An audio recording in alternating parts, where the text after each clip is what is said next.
Do you ever get that feeling where you're fired up, you want to advocate for something you truly believe in, but then that little voice in your head kicks in?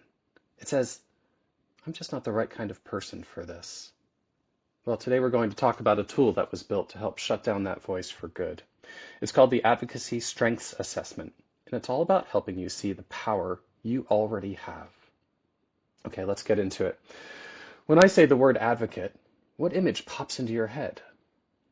For most of us, it's probably somebody loud, super charismatic, maybe even a little confrontational, right? Someone who's always ready for a debate.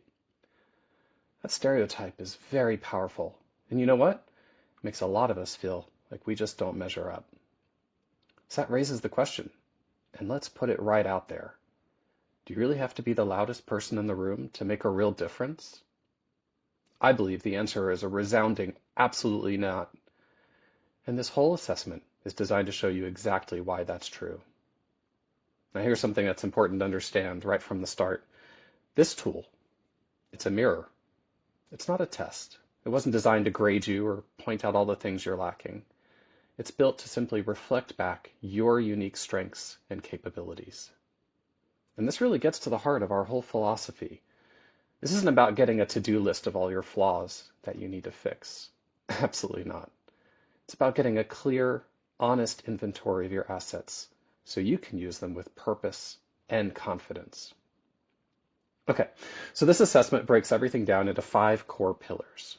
You can think of it a little bit like a guided tour for your personal advocacy toolkit.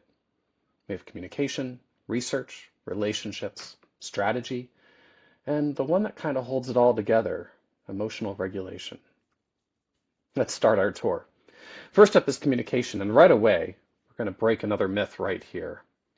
There's no single right way to be a great communicator. It's all about understanding your natural style and figuring out how to leverage it. Take a look at this. Maybe you're the kind of person who needs to write things down to really get that crystal clarity. Or maybe you're someone who actually discovers that you think by talking it through with other people. One is not better than the other. They're just different. Equally powerful tools for different situations. Next, let's talk about research and analysis.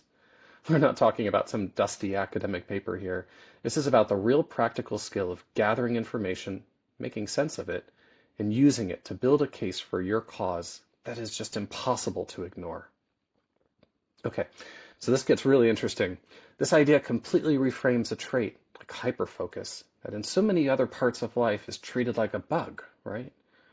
A problem you have to manage. But in the world of advocacy, it's a feature. It's a straight-up superpower. That ability to go deeper than anyone else can. That is often the very thing that helps win the fight. And here we see this crucial pairing, not a competition. Are you the person who can wade through a maze of bureaucracy because you've mastered every single tiny detail? Or are you the one who can zoom all the way out and connect one person's struggle to a huge systemic problem? You need both. Both are absolutely vital. Our third pillar is relationship building. And let's face it, advocacy almost never happens alone in a vacuum.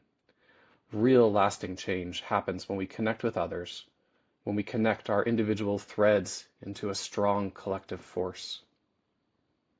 So our fourth pillar, strategic thinking, this is like your mental game plan for navigating the messy and unpredictable reality of trying to drive change.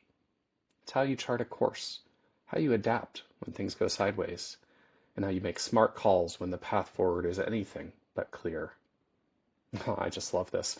This speaks to so many people, that tendency to think through every single possibility, to prep every scenario. That's not you being anxious. That is a strategic mind working at full capacity. That is a massive strength, and that brings us to our final pillar. And honestly, it might be the most important one of all, emotional regulation. This is sometimes called the infrastructure of advocacy. That's a perfect way of putting it. This is not some soft skill. It's a core strength. The resilience that lets you stay in the fight, day in and day out, without burning out. It's what makes the work possible over the long haul. So that's the tour of our 5 pillars. But completing this worksheet isn't just about labeling yourself.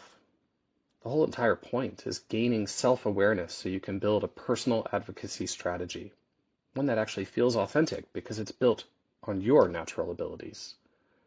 So once you see your profile, you can start asking some really powerful questions, like, what's the common thread here? How do my top strengths actually reinforce each other? And maybe most importantly, where do you actually want to aim them?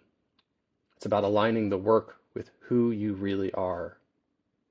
And this brings us to what is maybe the most crucial part of all of this.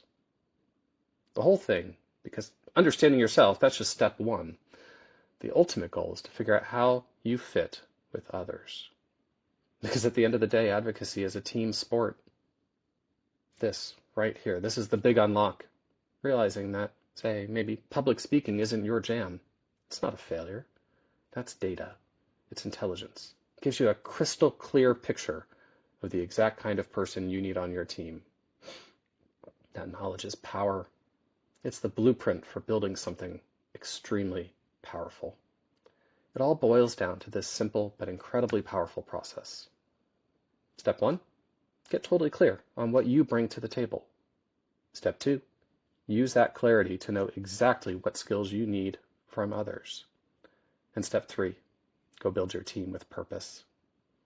And we think this just sums up the entire mindset perfectly. Pour your energy into what you are uniquely good at. Go all in on your signature strengths. And for everything else, that's what a team is for. That's what community is for. And that is how real, sustainable change actually happens. So we've walked through this whole framework that helps you see your own power more clearly. The question never was, do you have what it takes? The answer to that's always been yes. The real question, the only one you can answer, is, now that you know what makes you strong, how are you going to use it?